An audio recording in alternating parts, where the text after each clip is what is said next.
Hey everybody, and welcome to this clinical insight on Do Your Shoes Matter? This is a topic that I've been interested in for quite some time. We've done a few podcasts around it. There's a lot of varying opinions on it, but the reason I brought it up again for this clinical insight is I was listening to a Freakanomics podcast, episode 296. It was a rebroadcast that came out in mid-May. Been out for a while, about talking about shoes, and Stephen Dubner, the host, has kind of gone to the fact that shoes in their mostly current form are probably pretty bad and hard on your feet, and talks to a lot of different people about that, researchers, evolutionary scientists, and tries to figure out if there really is truly a right answer on what is the best shoe, and if what we've done in advancing technology of shoes has actually hurt our feet and our evolution. There's some really interesting arguments in that podcast, so I highly recommend checking that out. So kind of the premise of this insight is there such thing as the quote-unquote right shoe? And if you've listened to us, especially more recently, I think what it ultimately always comes back to is, well, it depends. It all depends on what your goal is, where you're at, where your foot health is at, how your lower joints feel in terms of your ankle and your knees and up to your hips. That's another discussion we've had that will probably turn into an episode here is, foot up, hip down.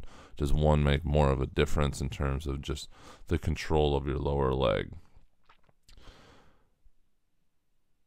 So one thing that they argue in this Freakonomics podcast is, obviously through evolution, we evolved to be standing and how we're walking, and how is that meant for us on how we're supposed to run, and when along the way did we as a species, as technology advanced, decide that we needed this big cushioned heel to run on our heel and roll through our foot, as is kind of the general information that we get as you pick up running. Now, there's a lot of things out there, and we've done some talking on this, on different forms of running, looking at forefoot running, midfoot strike, kind of a combination of both, and how those don't require as much padding, and you don't need a big heel and cushion on your shoe in order to run that way, because you're able to use your legs and the muscles as more of a spring and shock absorber as you're going through the running motion. And so another point that gets brought up is, for just our evolution after we're actually born, is looking at children. They spend most of their time barefoot as they get growing up. They're always in the house barefoot or just in socks, and that's how they're outside playing. That's how they learn to run typically, as they're figuring out how to walk, is barefoot. We're not necessarily putting them in these big, running shoes with this big bulky heel that early in their life. So then why do we put them in these big bulky shoes with this thick heel that ultimately then changes their entire mechanical setup? And there's a lot of people that would argue that that is not the way to go if you can avoid it, because you're kind of messing with the natural development of the child, just in terms of how they're actually moving through their progression of learning to walk and run. And now you're setting them up to be in this heel strike and get used to that, which ultimately can cause problems down the way. I'd say about 10 years ago, the minimalist movement came in, and the 5-finger shoes came out. They were a huge hit for a lot of people. Now that's kind of calmed down a little bit in terms of you don't see it everywhere all the time. But at the same time, there are a lot more options out there when it comes to more of a minimalist or a zero drop shoe, or even just a small drop shoe. And so the short answer, I believe, is you don't have to go straight to a minimalist shoe if that's something you've never done and you've been used to wearing normal tennis shoes for the duration of your life. I think going drastically from one to the other can ultimately cause more problems than you're potentially going to fix, and it has to be a progression. But that's something you can kind of start working towards, is looking for shoes that still have some cushion, but are more of a zero drop, or so that by that I mean from heel to toe, how much does it decline from the heel being higher to the forefoot being wherever it is. So there are zero drops, so there's no change. It's literally a flat shoe. One good example of that is like the Chuck Taylor. It is just a solid rubber sole, and that is a zero drop. And then depending on who you ask, going up to like a 0.4 millimeter drop also kind of falls in the line of that small drop shoe. Again, going cold turkey and going from wearing something like a Hoka shoe that has very thick padding throughout the whole sole to a 5-finger shoe and trying to run the same way is probably not going to go very well, and you're going to cause yourself more problems. And so again, it's that looking at that progression of decreasing a little bit of that incline that can be in shoes, and then really kind of slowly working into your daily life. So if you're a runner, maybe not doing your running in new shoes right away, but walking around in different shoes during the day. Honestly, one really good way to start is when you're at home. Try and be as barefoot as much as you possibly can, just walking around your house. If you can have the ability to, depending on where you live, getting out in the yard in barefoot, in the grass, just allowing your foot to more naturally spread out throughout the night or throughout the day, to help you go and really start engaging those muscles in your foot to help do what they need to do throughout the day, to kind of awaken them, if you will, as you start working your way back.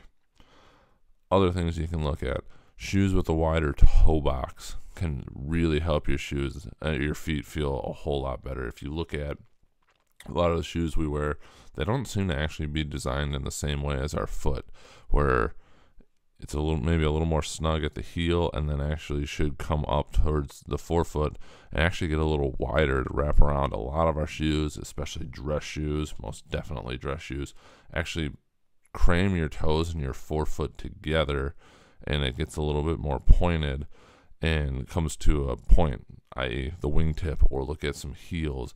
But even, tennis shoes do that as well. So finding shoes that have a wide toe box, that could be something that's made a little bit more out of a fabric. No affiliation with them, but the Hey Dude brand of shoes, I wear as much as I can, allow my foot to expand within the way that the shoe is built. Altas are also a great shoe for that. Reebok's CrossFit shoes have kind of gone in and out. They've done different variations, but some of the earlier versions of the Nanos are zero drop and have a wider toe box. So those are all good places to start looking there. And then I don't have any brands off the top of my head, but there are some dress shoes that have looked to go this option as well that can be really useful. What about orthotics? If you go to somebody and they say you really need some orthotics, you really need some arch support because that's causing a lot of your pain through your foot, which can be going up your shins into your knees. Absolutely, there is a time and a place, but that's the importance of finding someone who's not just trying to sell you a pair of orthotics, no matter what their cost is, but actually trying to figure out, is there a way to utilize those to help you get the results you're looking for when it comes to pain relief, better function, getting a good structure within your foot. Those are always really important. We did an episode with a guy named Sean from Extreme Footworks, episode 66. Also have a bunch of clinical insights, which are all on YouTube, and we'll get those up on the website, where he's just talking about different things with feet. He does custom orthotics, but he's going to walk you through a full evaluation and truly figure out what's going on with you before he's going to put you in those orthotics. And he really recommends avoiding some of the quote-unquote cookie cutter orthotics fitting, where they're just giving you one that they think's going to work for you. It's not actually custom to you. So is it truly addressing the problem, or is it just making its best guess? Highly recommend checking those out. Would also recommend, don't bypass the rehab or prehab portion of that. Again, walking around barefoot, but there are some short foot exercises.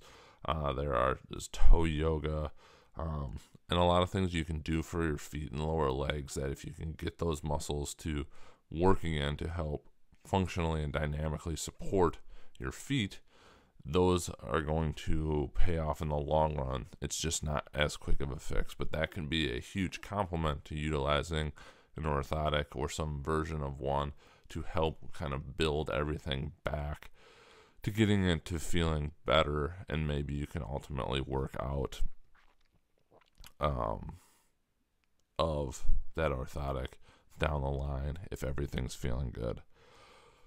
So to sum all that up again, do shoes matter? Yes, absolutely, but it's all within context and a bigger construct. Right place, right time. I have a couple pairs of dress shoes that I absolutely love. I know that they're not the most perfect thing for my foot because of what they crunch in my toes or whatever it may be, or it's got a decent sized lift on it. Yes. Do I still wear them? Absolutely. But try and combat that on the other side and finding ones that I like the style, I like the comfort, that if I'm just more casual, really still help benefit my feet. And for me personally, it's the Hey Dude shoes that really I'm a big fan of.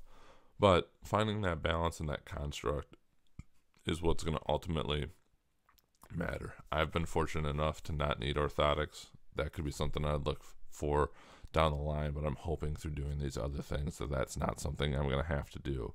So again, a couple quick recommendations on that. Some of the shoes. Ultra, New Balance has some good ones. There's a lot of other minimalist zero drop out there. I've never tried the 5 fingers, but I know some people that swear by them. If you go that way and you're a runner, please look at following a functional progression to get used to those and potentially changing your running gait. Toe spreaders are really good for wearing to bed. They can help just open up your toes, help everything start getting back into a quote-unquote normal anatomical position. Those are a great and cheap investment for that. But ultimately, if you're going to look to make this change, go slow, build it in, increase your time. Don't just switch one to the other. Again, you're going to have some interesting aches and pains and things that can come along with that. But ultimately, in the long run, it's probably going to help your foot health out quite a bit, allowing your foot to be in its more natural, kind of spread out situation throughout the rest of your time. So with that, that's his clinical insight. Let us know if you've got thoughts, opinions. We know there's a lot of people that are fully minimalist, and that's fantastic. And we all know there's some that just don't think it makes that big a difference, and that's all good too. It's just finding what works for you, what's going to give you the best results that you're looking for. So with that, hope you enjoyed this clinical insight, and we'll talk to you guys later.